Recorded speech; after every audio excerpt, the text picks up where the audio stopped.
are in a unique place. I've never been in a place like this.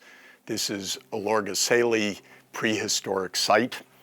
We are overlooking the stone tools, the hand axes, also some ancient bones, animal bones, from around 780,000 years ago. Our earliest cousins, most likely Homo erectus, lived in this region and prospered in this region, obviously, because the Olorgesailie Prehistoric Site is a remarkable paleoanthropological site where there have been monumental finds of stone tools, early technology, and of course the fossil remains of early Homo species, as well as many now extinct animals as well. The Rift Valley is a remarkable part of East Africa. It's actually a 5,000 kilometer long deep rift that stretches from Lebanon in Western Asia, across the Red Sea into Ethiopia, and then all the way down East Africa through Kenya, through Tanzania, to Mozambique. The Rift Valley is created by the separation of tectonic plates. The African plate is pulling apart, especially the main continental plate is pulling apart from the Horn of Africa plate, or the Nubian plate as it's called. And this leaves a deep rift, or a deep depression in the earth that stretches for thousands of kilometers. And along the Great Rift Valley are lakes, and lakes where there has been enormous vegetation and animal life and early human evolution. And we're in one of those sites in the Great Rift Valley in Kenya. We're between two volcanoes, the Olorgesailie volcano and the Esakut volcano. Apparently they were active around 5 million to 3 million years ago, then went extinct. And this region was filled with giant lakes and obviously a lot of rich biodiversity.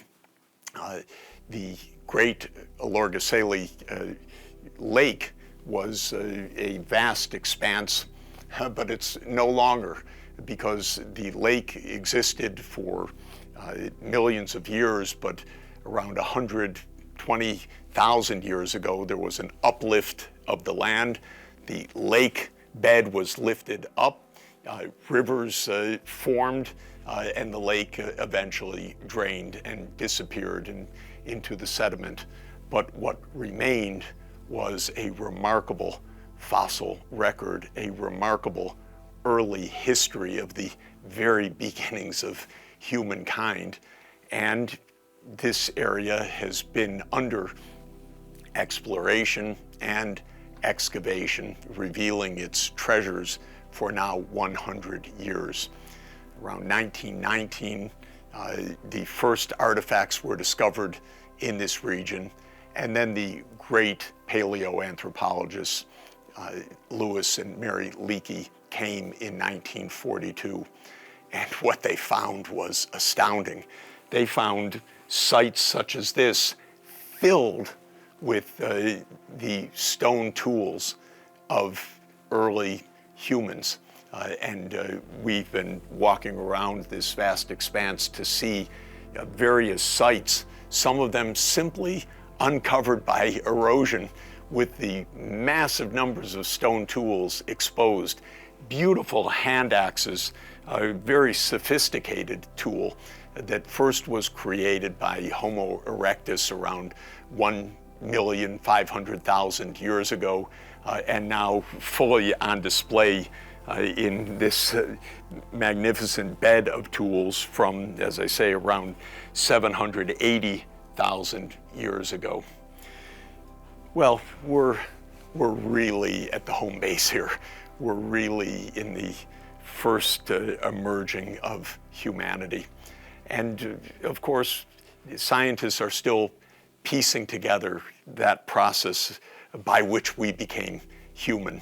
And one of the great questions that places like Olorgesailie Prehistoric Site help to answer is the sequence of changes of human evolution that brought us to where we are today. Darwin posed the question originally in 1871 in The Descent of Man. Bipedalism, which first emerged around 6 million years ago, seems to have been the first literal step of humanity on its way.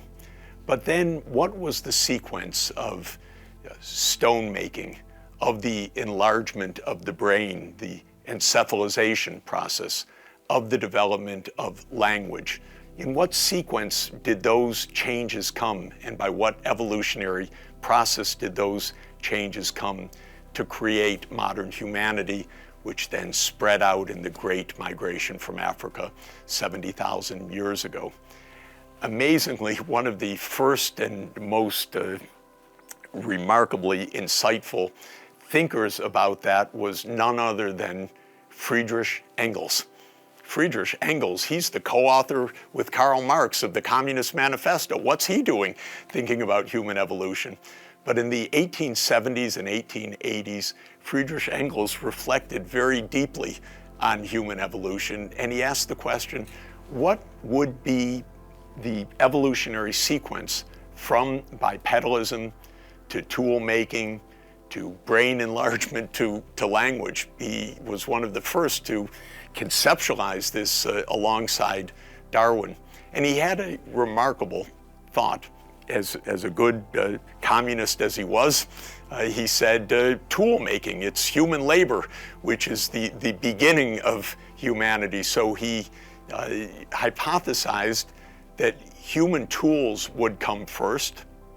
From tool making would come the great benefits of socialization, of humans working together.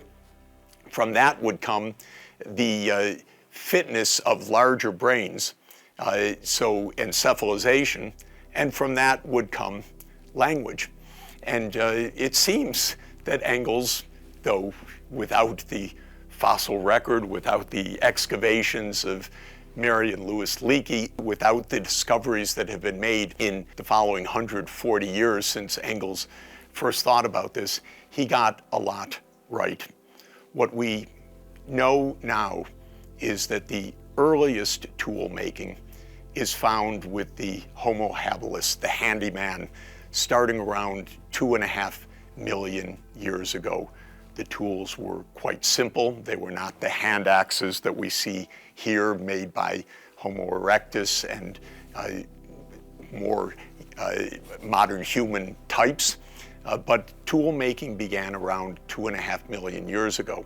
And at that time, Homo erectus still had a relatively small brain case, a little bit larger than the chimpanzee's 400 cubic centimeters, but not much. But following the beginning of tool making, there is a phase of several 100,000 years of what is called encephalization, this massive increase of brain size. Now, this by itself is quite interesting when you think about it. It's not obvious that evolution would drive a larger brain. Our brains are hugely energy using. About 1/5 of our metabolism is to keep our brains going. So it's like plugging in the computer. It uses a lot of electricity. So it's not clear that evolution would drive that process unless larger brain sizes were really a fitness adaptation, and unless there was an energy source to feed that larger brain. Well, both of those came around the same time. The energy source was the discovery by Homo habilis and Homo erectus of using fire, mobilizing fire as a human-managed technology. That allowed not only the management of the landscape and supporting hunting of animals, but it allowed for cooking also. And cooking allowed for a great increase of bioavailability of nutrients to feed that energy-intensive brain. But what was the brain for? The brain, according to Engels and hypothesized by Darwin and according to the best evidence, is to help make us a social species, to help us interact, to help us have the cues and the knowledge, the theory of mind, so-called, in which we understand that others have the same thinking and reasoning that we do so that we can interact fruitfully with each other. So this period of encephalization was a period of tool making, a period of mobilization of fire. It improved diet, which made it possible to sustain that bigger brain. And we know that Homo habilis evolved into Homo erectus, and Homo erectus was producing these much fancier tools, these hand axes and many other tools that are part of the toolkit found at the Olorgesailie prehistoric site. And from that beginning, we know that the next ancestral path, most likely Homo heidelbergensis, evolved, and that was the Homo genus that was the direct progenitor eventually of Homo sapiens. What about language? When did that finally emerge? Language requires larger brains. As Noam Chomsky, more than anybody, has made clear, it requires a language organ, in essence, in the brain for managing universal grammar.